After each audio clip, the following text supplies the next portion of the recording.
Bihari.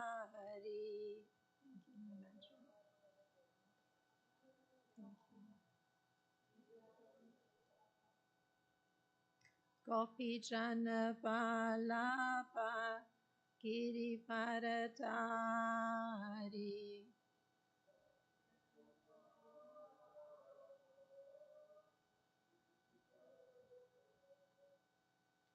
Yasoda Nandana Prajajana Ranjana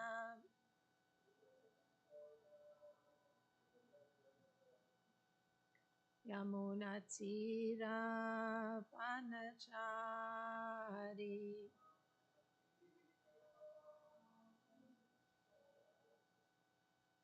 Jaya Radha Madhava Kunja Bihari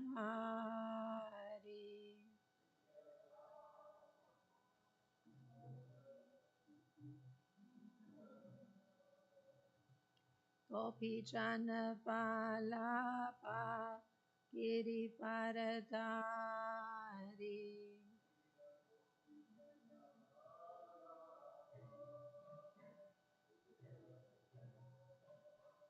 Yasoda Nandana Praja Jana Ranjana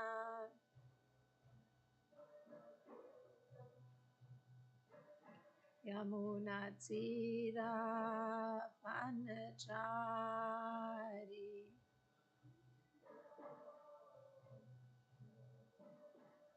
Jaya Radha Madhava Kunja Bihari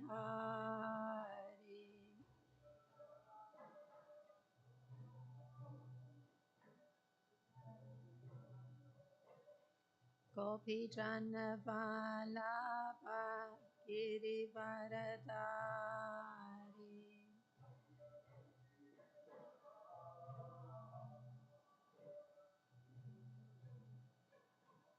Yasoda Nandana Praja Jana Ranjana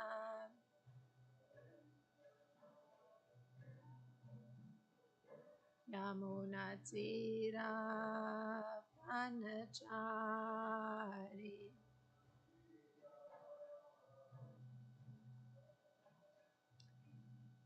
Hare Krishna, Krishna Krishna, Hare Hare, Hare Rama,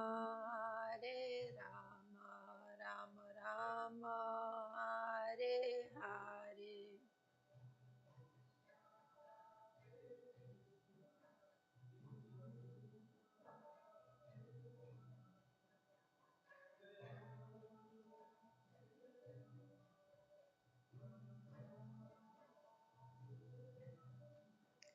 Hare Krishna,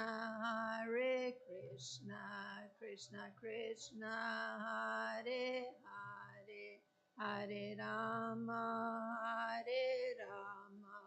Rama Rama, Hare Hare.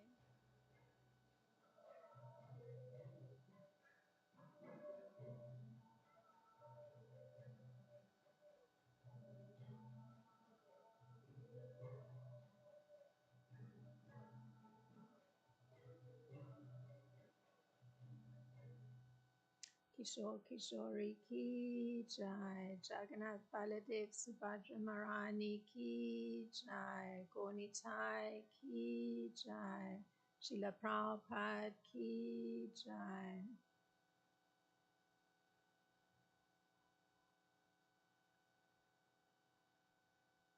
Om Namo Bhagavate Vasudevaya.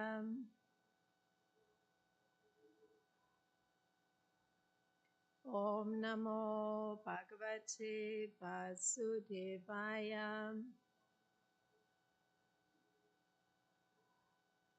Om Namo Bhagavate Vasudevaya.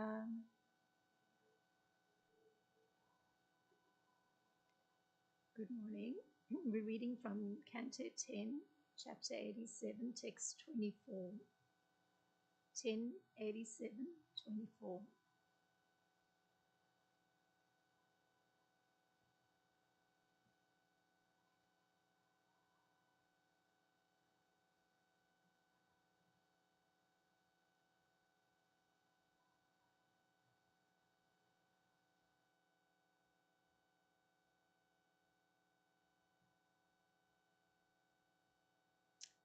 Kaihanu Veda Bhatavara Janmalayogra Saram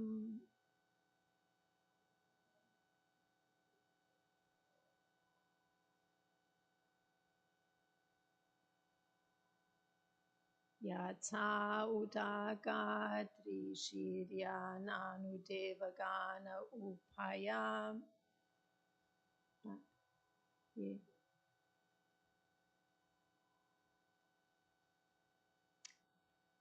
Tamna Sanna Jasad Upayam Na Chakala Java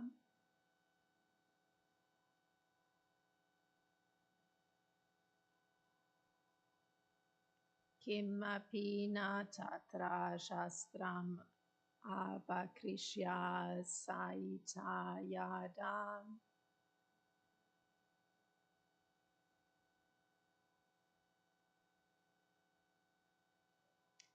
Kaihanu Veda Patavara Janmalayo Grasaram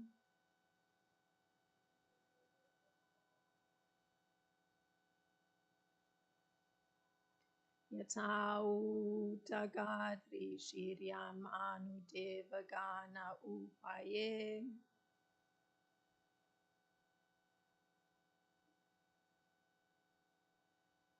Tamna Sanna Chasad Upayam Na Chakala Java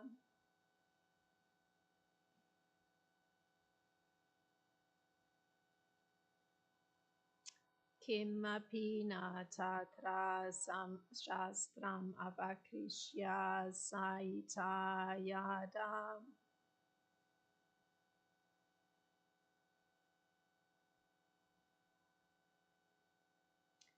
Kaihanu Veda Bhattavara Janmalayo Grasharam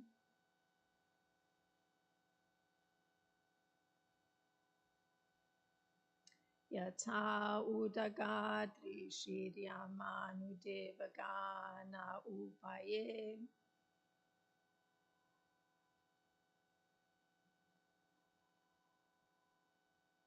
Tamna Samna Chasad Upayamna Chakala Java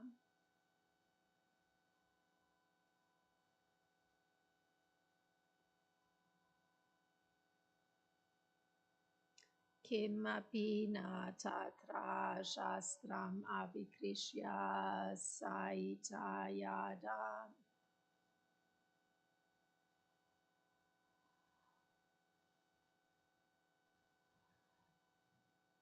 Please chant.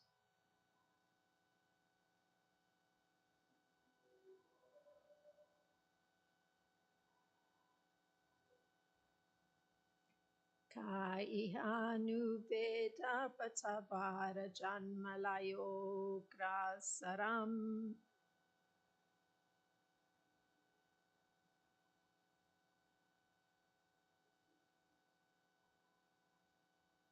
Yata Udagadri Shiryam Anudevagana Upaye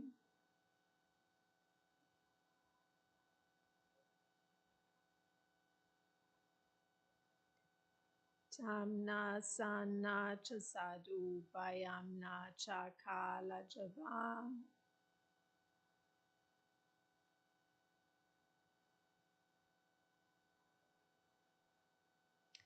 Kimapi Na Tatra Shastram Avakrishya Saita Yada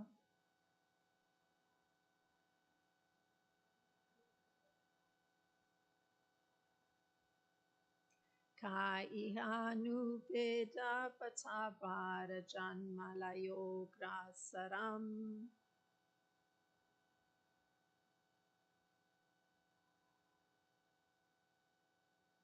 Yata Udagadri Shiryam Anudevagana Upaye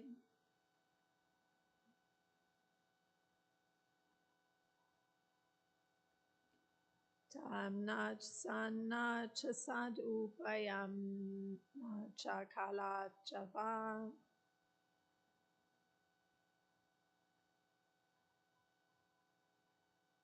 Kimapi na tatra shastram avakrishya saita yadam. Thank you very much.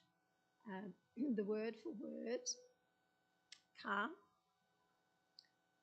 who, iha, in this world, nu, indeed, veda, knows, bata,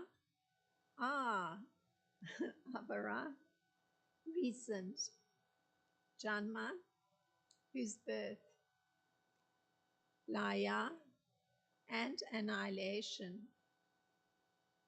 agra saram, who came first, yata, from whom, udagat, arose, rishi, the learned sage, Brahma, yam anu, following whom, Brahma, devegana,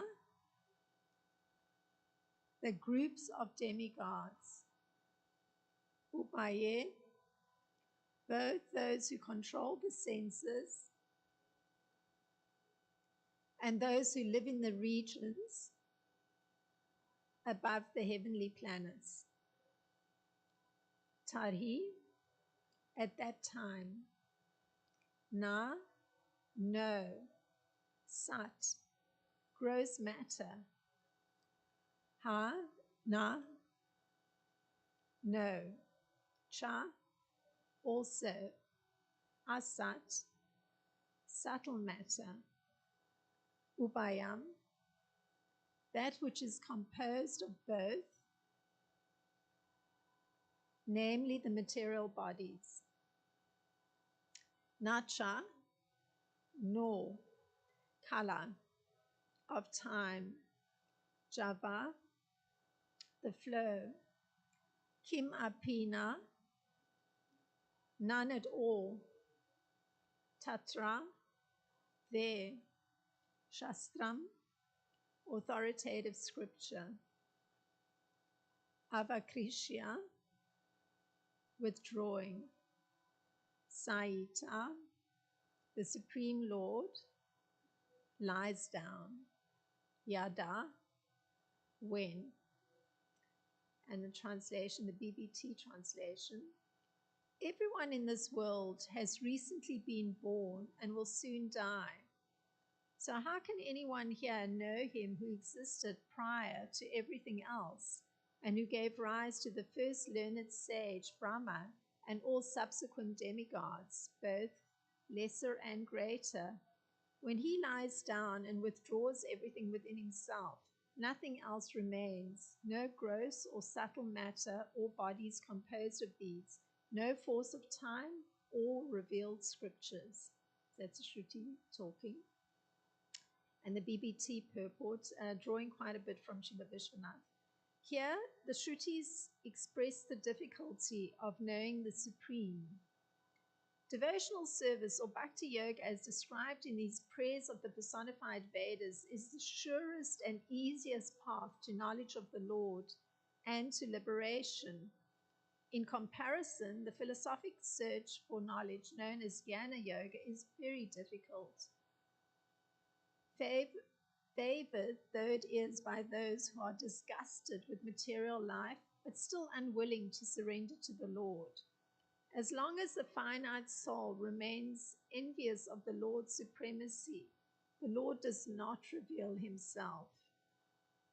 As he states in Bhagavad Gita 7:25, Naham prakasha sarvasya yoga maya samavrita mudhoyam na bijanati loko mam ajam avyayam. I am never manifest to the foolish and unintelligent. For them I am covered by my internal potency, and therefore they do not know that I am unborn and infallible. And in the words of Lord Brahma, Pantastu koti sata vatsara sampragamyo vayor atapi manaso muni pungavanam sopi asti yat prapada Simi Avichintya Tatve, Govindam Adipurusham Tamaham Bhajami. I worship Govinda, the primeval Lord.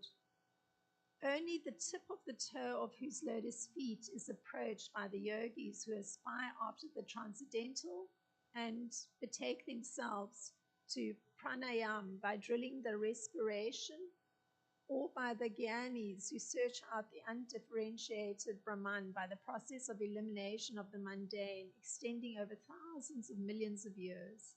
It's from Brahma Samhita 534. Brahma, the firstborn living being in this universe, is also the foremost sage. He is born from Lord Narayan, and from him appear the host of demigods, including both the controllers of earthly activities and the rulers of heaven. All these powerful and intelligent beings are relatively recent productions of the Lord's creative energy. As the first speaker of the Vedas, Lord Brahma should know their purport at least as well as any other authority, but even he knows the personality of Godhead only to a limited extent, as Srimad Bhagavatam states 1.3.35. Veda Goyam Chrit Pate. The Lord of the heart hides himself deep within the confidential recesses of the Vedic sound. If Brahma and the demigods born from him cannot easily know the Supreme Lord, how then can mere mortals expect success in their independent pursuit of knowledge? As long as this creation lasts, living beings face many obstacles on the path of knowledge. Because of identifying themselves with their material coverings consisting of body, mind, and ego, they acquire all sorts of prejudices and misconceptions. Even if they have the divine scriptures to guide them and opportunity to execute the prescribed methods of karma, jnana, and yoga, the conditioned souls have but little power for gaining knowledge of the Absolute. And when the time of annihilation comes, the Vedic scriptures and their regulative injunctions become unmanifest, leaving the dormant jivas completely in darkness. Therefore, we should abandon our futile endeavors for knowledge without devotion and simply surrender ourselves to the Supreme Lord's mercy, heeding the advice of Lord Brahma. Gyane prayasam udapasya namarita eva jivanti sa mukharitam bhavadya vartam stane sita shrutigatam tanuva manobhihi ye prasayaso jita jito pi asi tais trilokyam.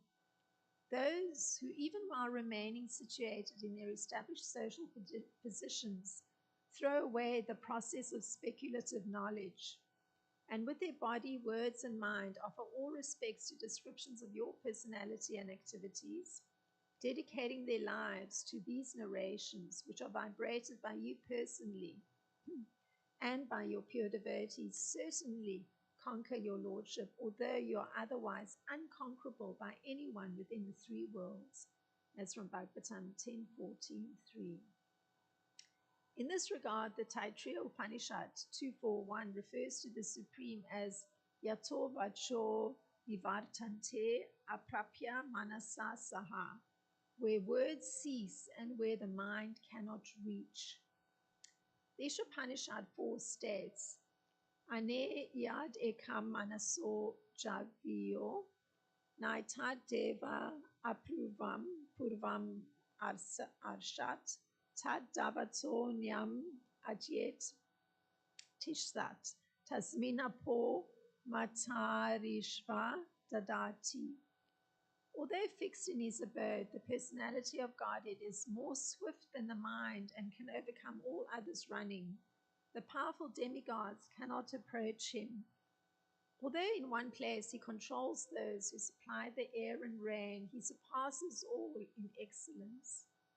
And in the Rig Veda 3.54.5, we find this mantra, Ko didha veda ka iha pravochat, kute ayata kuta iam vishrishti Arvak Deva Visanyarvena Tako Veda Yata Ababi Abhuva.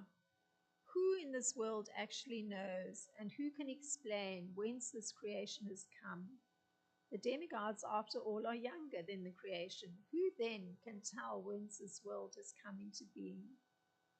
Srila Sridhar Swami thus prays, Kvaham Buddhi Adi Samrudha, Kva Cha Bruman Mahastava, Tina Bando Daya Sindho, Bhaktim Me Nirhare Disha. What am I? A being entrapped by the material coverings of worldly intelligence and so on. And what are your glories by comparison, O Almighty One, O friend of the fallen, O ocean of mercy, Lord Nirhari, please bless me with your devotional service. Om Jnanatimidandasya Gananjana Shlakaya Chakshur Milisamyena Tasmai Shri Gurave Namaha. Shri Chaitanya Manopistam Stapitam Yena Bhutale Swayam Rupa Kadamayam Dadati Swapadanti Kam. Vandeham Shri Guru Shri Uta Padakamalam Shri Gurum Vaishnavam Shri Rupam Sakrajatam Sagana Ragutam Vitam Sajivam Sadvaitam Savadutam Parijana Saitam Krishna Chaitanya Devam Shri Radha Krishna Padam Sagana Lalita Shri Vishaka Vitam Sha. Hey Krishna Karuna Sindhu Dina Bando Jagat Pate Gopesha Gopika Kanta Radha Kanta Namostute Tapta Kanchana Gorangi Radha Vrindavaneshwari Vishabhanu Sute Devi Pranamami Hari Priye Vanchakalpatarubhyascha Kripa Sindhubheva Cha Patitanam Pavanebhyo Vaishnebhyo Namo Namaha.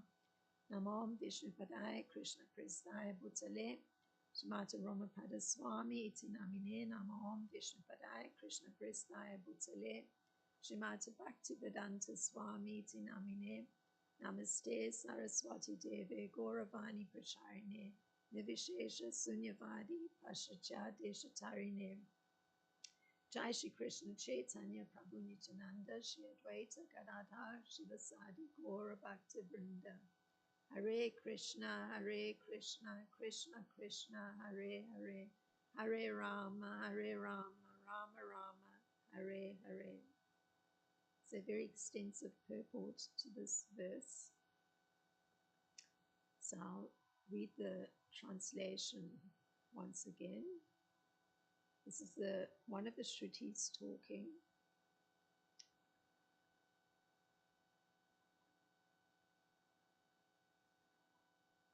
Everyone in this world has recently been born and will soon die. So how can anyone here know him who existed prior to everything else and who gave rise to the first learned sage Brahma and all subsequent demigods, both lesser and greater? When he lies down and withdraws everything within himself, nothing else remains, no gross or subtle matter, all bodies composed of these, no force of time or revealed scripture. So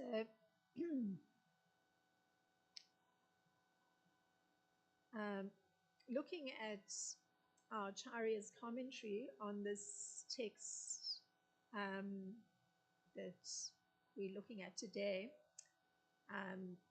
and particularly looking at Srila Vishwanath Chakravarti Thakur's commentary, he has the Shrutis make the same statement in this way. And he says the Shrutis express their devotional service, bhakti yoga, as described in all the prayers of the personified Vedas, is the surest and easiest path of knowledge of the Lord and to liberation. On the other hand, the path of Jnana Yoga, the philosophical search for knowledge, is very difficult to traverse. So, a little comparison is being made here that devotional service, just as being described in all the prayers, is the surest and easiest path of knowledge of the Lord. And that's, of course, comparing it to Jnana Yoga. So just actually philosophically trying to search for knowledge. It's much more difficult. So being on this path of devotional service, Bhakti Yoga gives knowledge of the Lord. That's actually what it does. So the difficulty, however, is that one cannot engage in devotional service to the Lord unless one is firmly convinced, these are the words of Srila Prabhupada, firmly convinced of the different opulences of the Lord. So, if you can't give any validation, any acknowledgement of the Lord having wonderful opulences, you're not likely to start to engage in some sort of service to Him. So you have to be firmly convinced. And Srila Prabhupada explains what being firmly convinced actually means, or what it implies for a person. So this is how Srila Prabhupada puts it. Generally, people know that God is great, generally. But they do not know in detail how God is great. So that's the important part, the detailed part. And Srila Prabhupada says,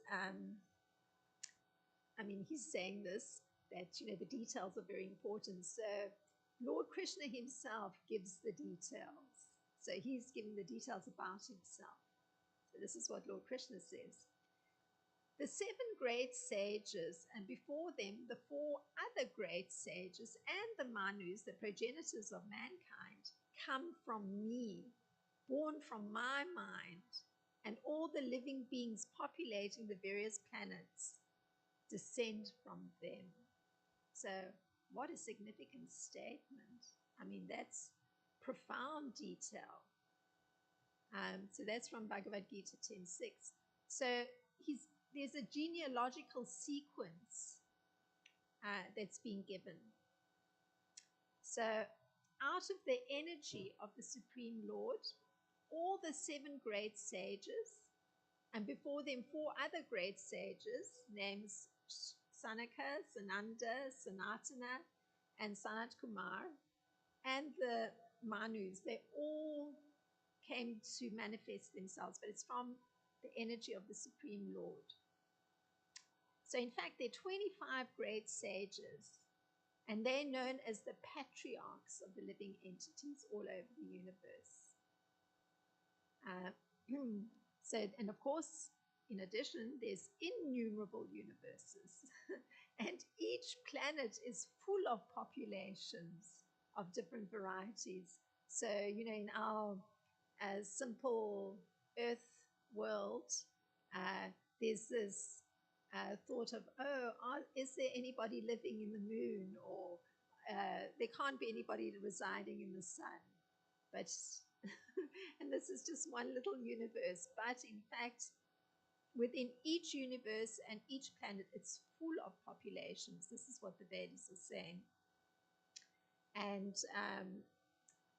all of them have been populated, just beginning from Brahma, 7 great sages and 4 other great sages, and then the Manus. So Lord Brahma, he underwent penance for 1,000 demigod years before he realized how to create by the grace of Lord Krishna. So from the sequence from Lord Brahma, coming from the energy of the Supreme Lord, all the Brahmanas and the Kshatriyas are born. So these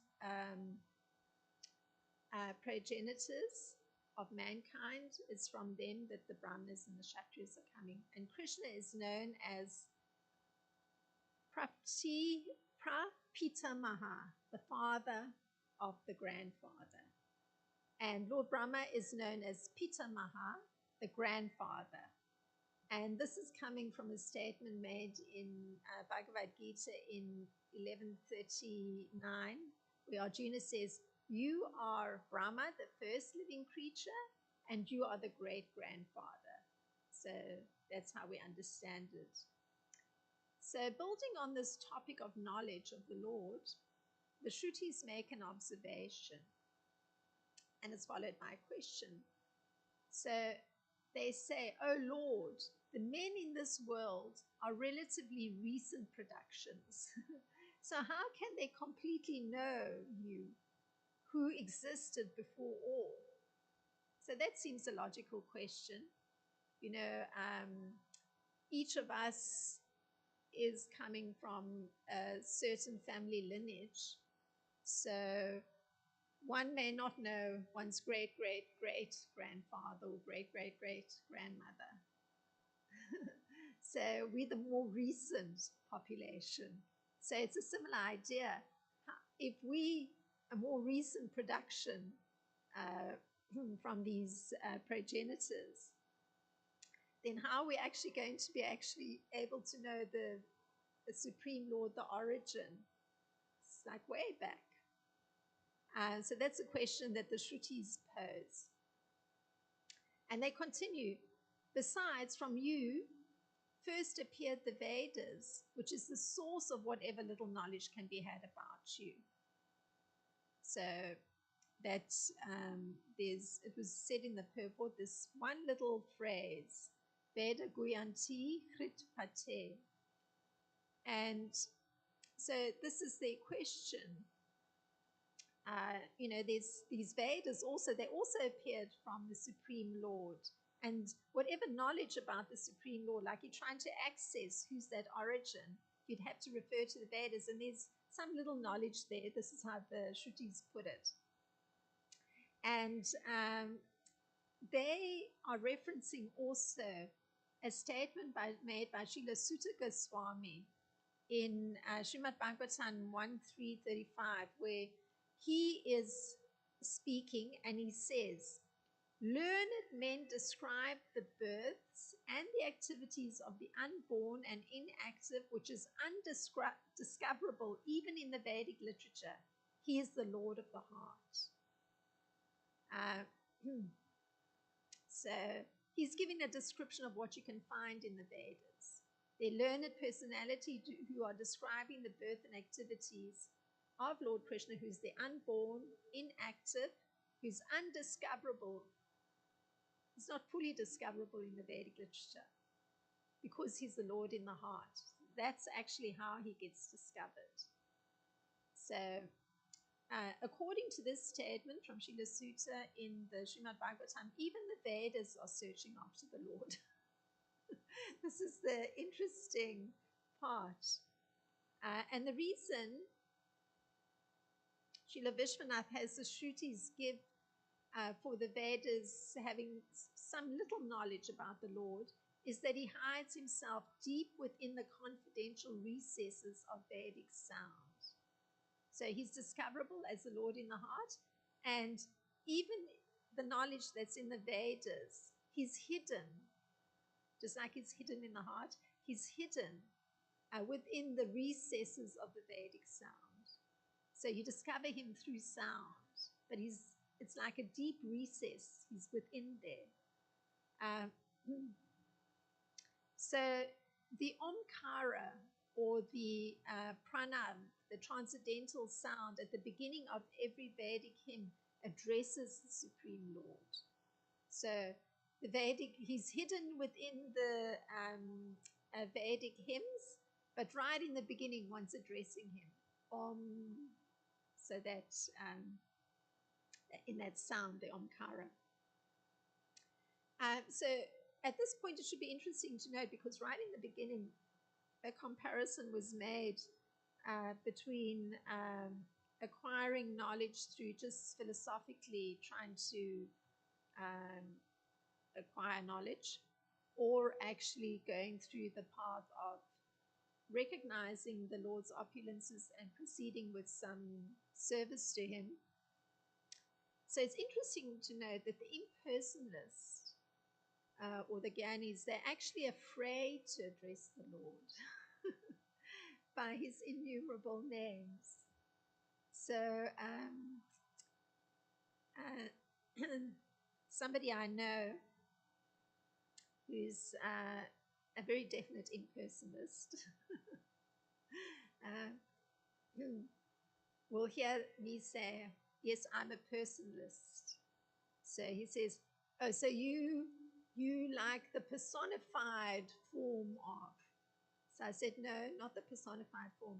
I like I acknowledge the supreme being. So, it's difficult to acknowledge the personhood of the supreme being for an impersonalist. So,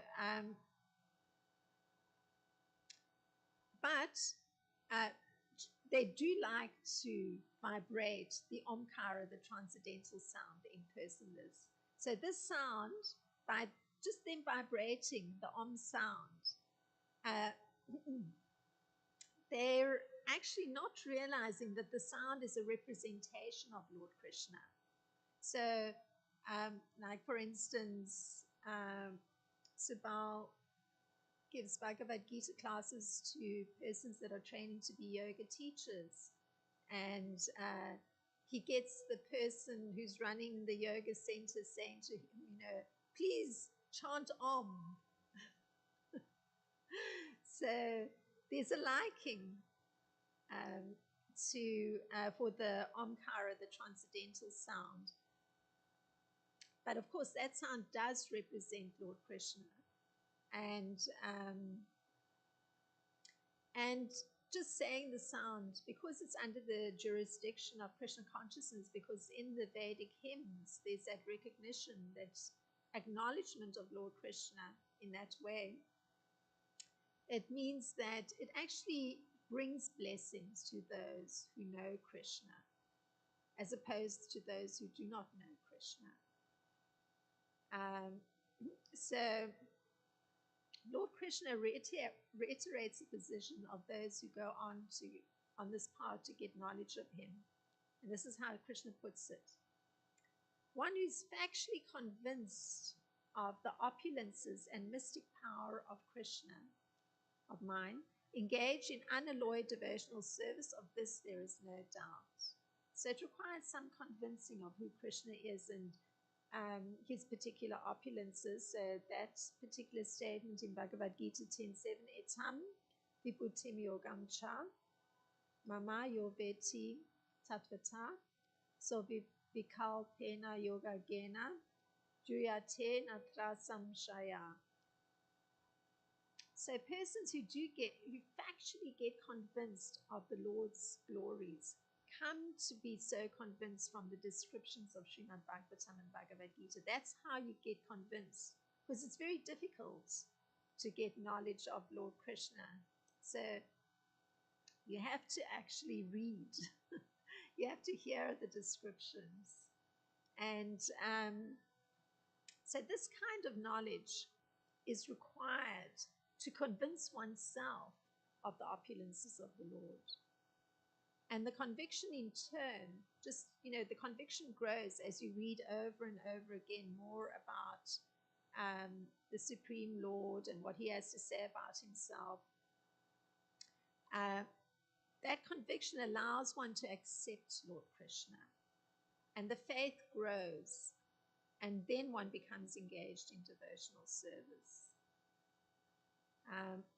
So the Shrutis add, and this is from Srila Vishwanath, they say, following the Vedas, the presiding demigods of the senses, like the demigods of the directions, wind and sun, and the planetary rulers like Lord Brahma, appeared from you.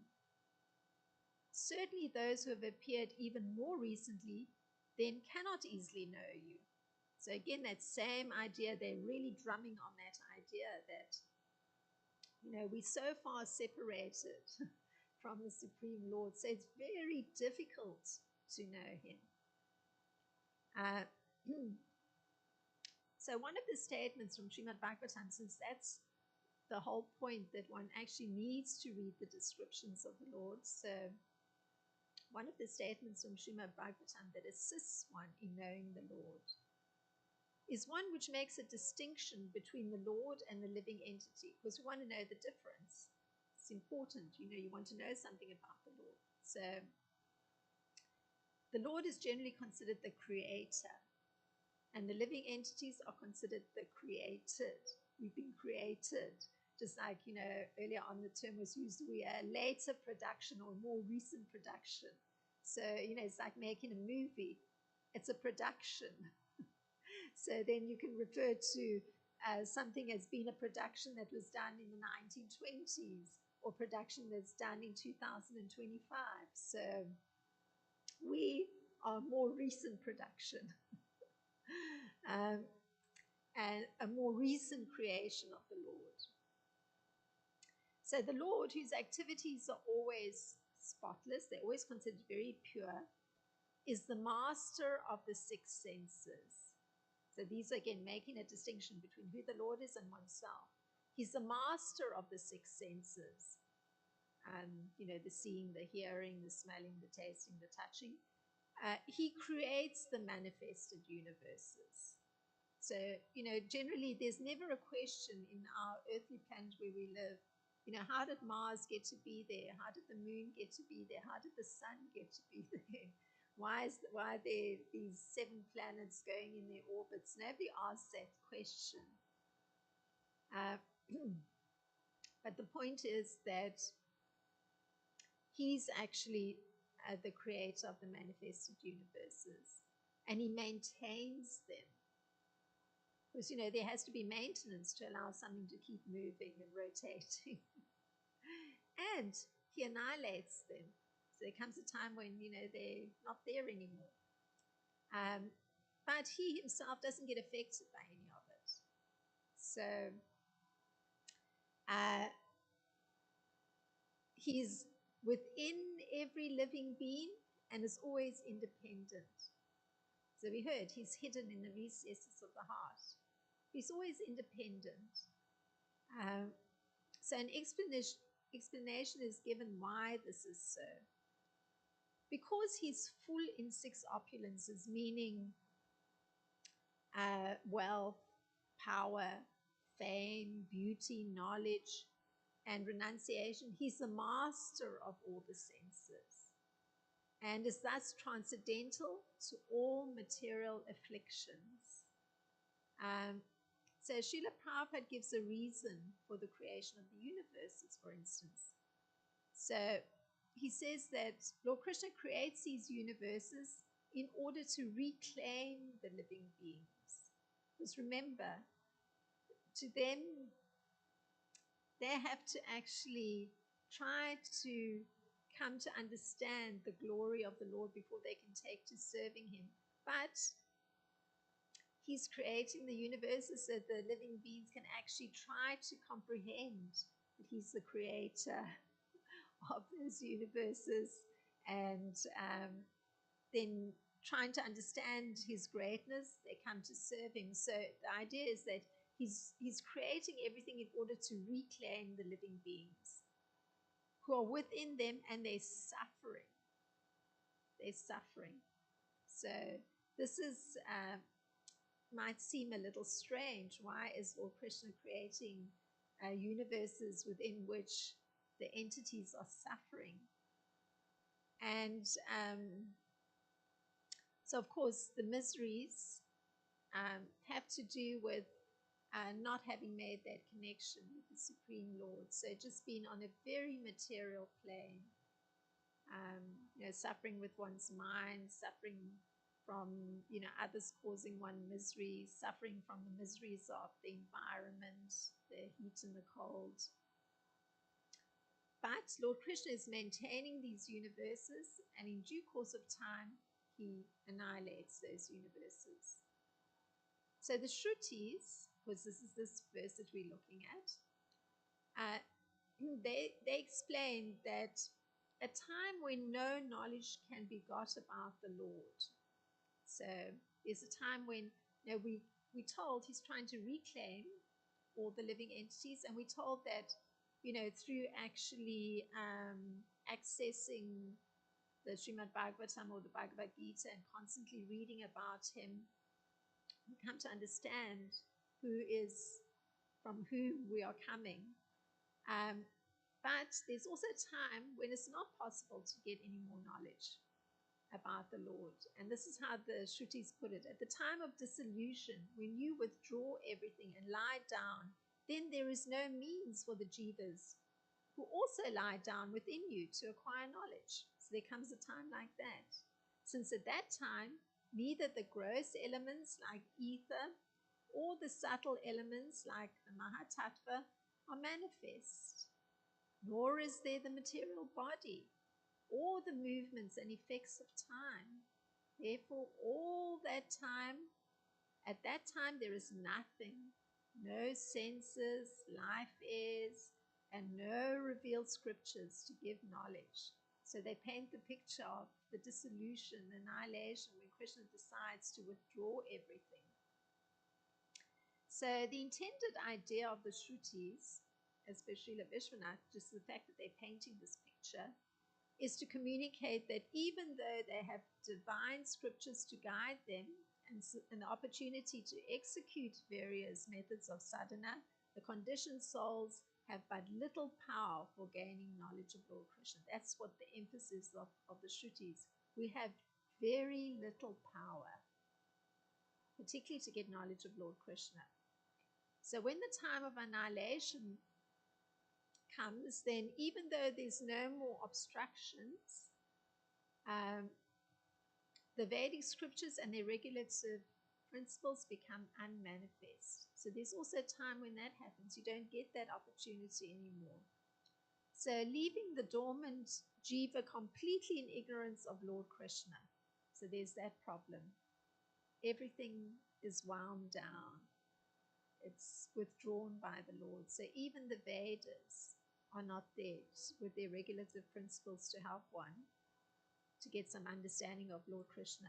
So it's for this reason that one should abandon one's quest for knowledge about Lord Krishna, meaning the quest where you just actually do some speculative thing,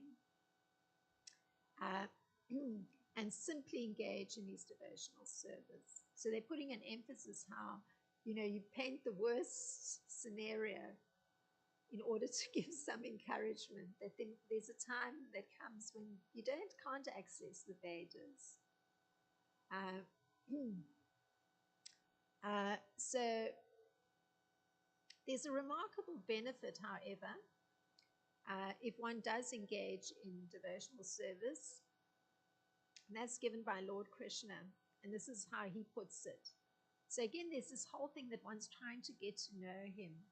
So he says, he who knows me as the unborn, as the beginningless, as the supreme Lord of all the worlds, he only undisturbed among men is freed from all sins. So this is an interesting statement. That's Bhagavad Gita 10.3. So of course, this is all by reading. You learn that Lord Krishna is unborn. He's beginningless. So by his mercy, one is freed from all sinful reactions and all illusions, and therefore achieves liberation. So just by taking to serving him.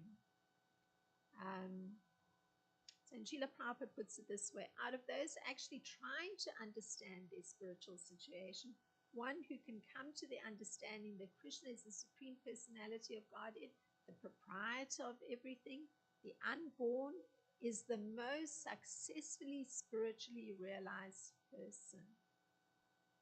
So it's quite something. To reiterate, Lord Krishna's body is not changeable, but the living entities are taking birth and dying because of material attachment. All the demigods were created in this material world, but Krishna is not created. Knowing that Krishna is different from anything created liberates one from sinful reaction. And being so liberated allows one to have knowledge of Krishna. So you see the sequence. Just getting an understanding of the difference between oneself and Lord Krishna allows one to become free from sinful reaction. Because the reactions are coming because one's remaining functioning on a very material plane. And making that connection with Lord Krishna and understanding the difference between oneself and himself is allowing for those sinful reactions to end, and it's freeing oneself. So that's just increases one's knowledge of Lord Krishna. So Srila Sukadev Goswami prays, and this is one of the prayers, and it's to help one to be aware of Krishna's transcendental form and render service, and so allow him to reciprocate and deliver the devotee from all his distresses and protect those that are pious and following the rulings of the Vedas. And this is Srila Sukadev Goswami praying. So it's just to put into context what we're trying to grasp. I again offer my respectful obeisances unto the form of complete existence and transcendence, who is the liberator of the pious devotees from all distresses and the destroyer of further advances in atheistic temperament of the non-devotee demons. So that's what you're praying. I offer my respectful obeisances unto the form of complete existence and transcendence, who is the liberator of the pious devotees from all distresses and the destroyer of further advances in atheistic temperament of the non-devotee demons. So this was as much as I could glean from this verse from spoken by the Shrutis. If there's any comment, thought to add.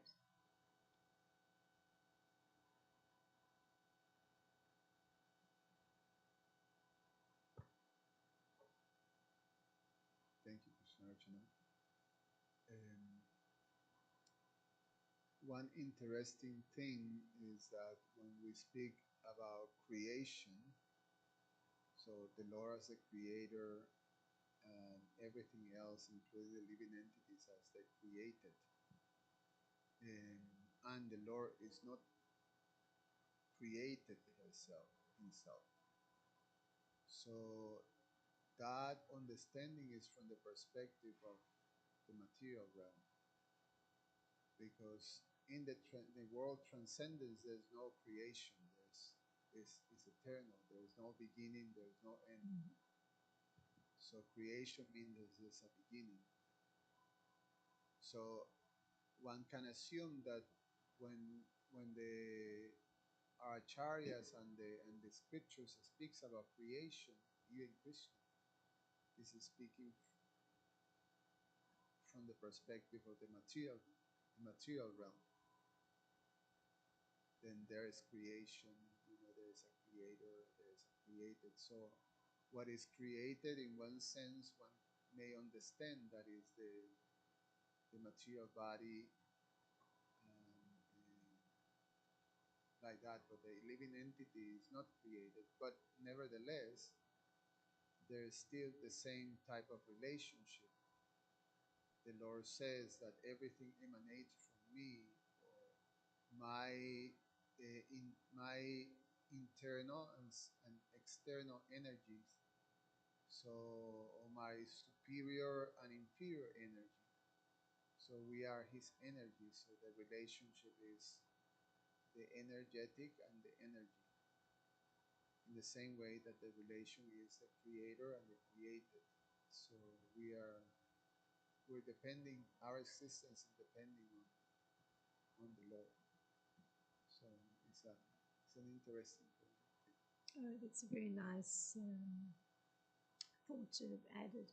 Yes, and I suppose this particular text of the Shrutis is putting a lot of emphasis on staying within that kind of material understanding, the material attachment. So remaining in that kind of space of just seeing one's body as, oneself. So that's this created form that has a creator is needs to be used to connect with the creator and understand who that creator is, so that one can actually rise above that very physiological kind of understanding. So they're really emphasizing this point that there'll be a time where one can't access the Vedas because the body's going to be dying. So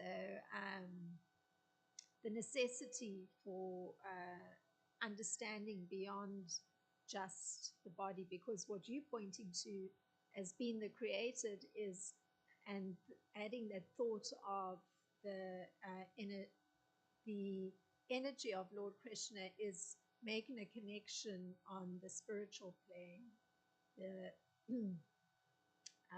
the source of that energy. So that allows for the spiritual growth and development and realization, which takes one away from that plane of just being attached to the material. So, yeah. So I think that's a lot the emphasis of this particular text of the Shrutis, just emphasizing that the material has that birth and will die. And, while it's in the living or, the soul being in the body that's living, the accessing the Vedas is of such relevance, because that's how the knowledge will come. Yeah, in one sense it's important because we are experiencing the material world, the material existence.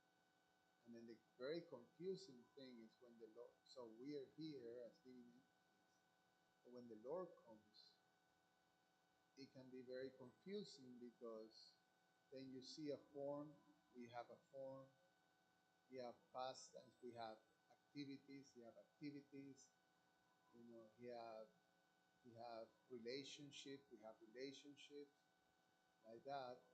So we see that, and then the idea is that, well, we've been created, so we have a form that has been created, and we have all these things that have been created.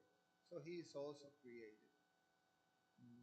Tomorrow, the verse that is to be covered takes expands on that. The people who believe that the form of the Lord, or the Mayavadi philosophy, that is a product of this material nature that is being created, that is also created, and also have to be dissolved to become the impersonal Brahman.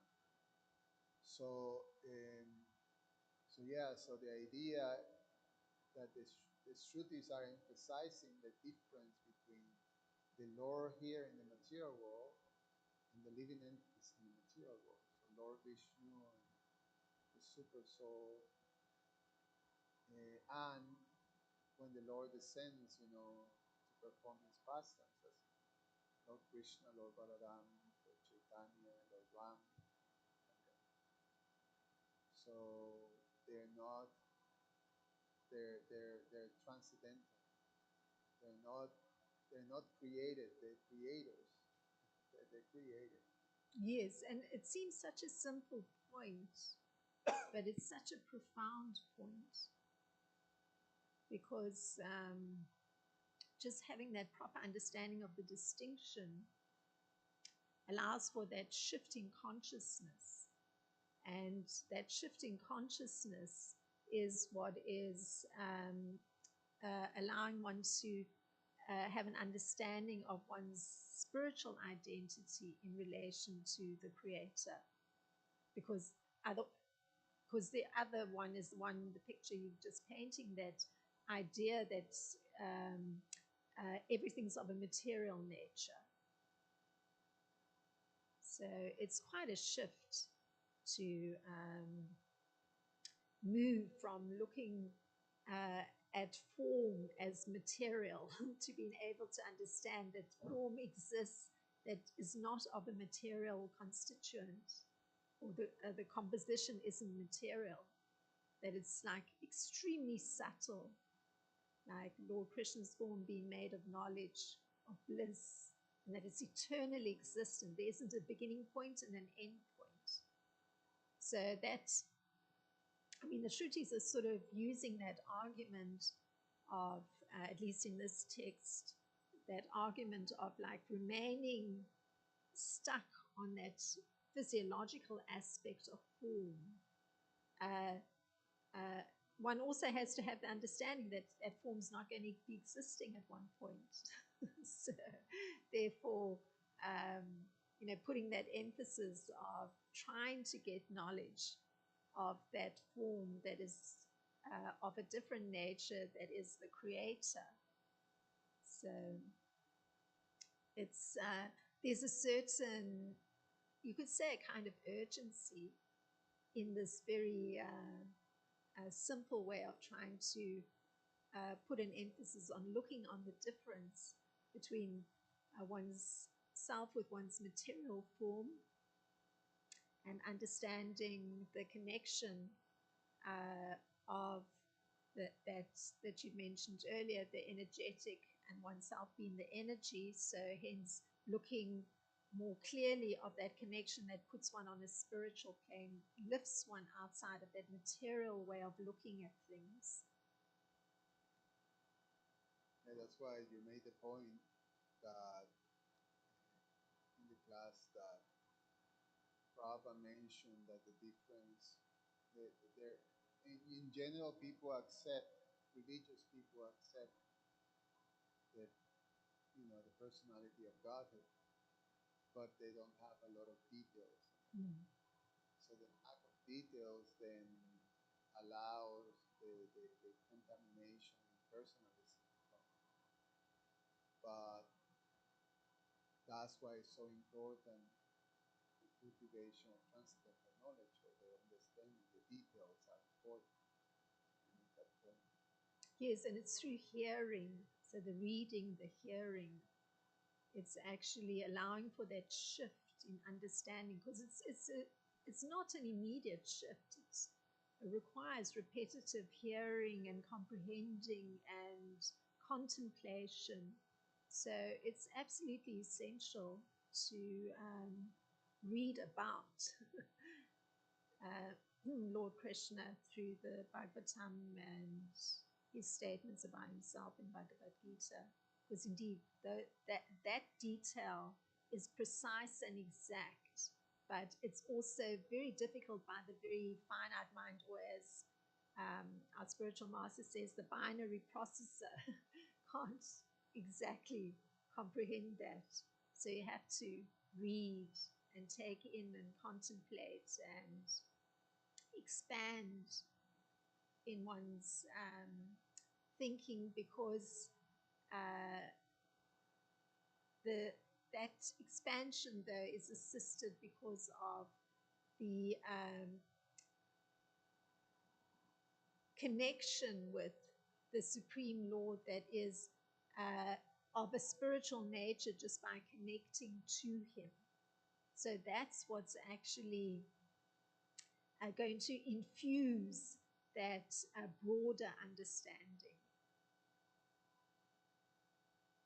Yeah, it's a very subtle science. Very subtle science.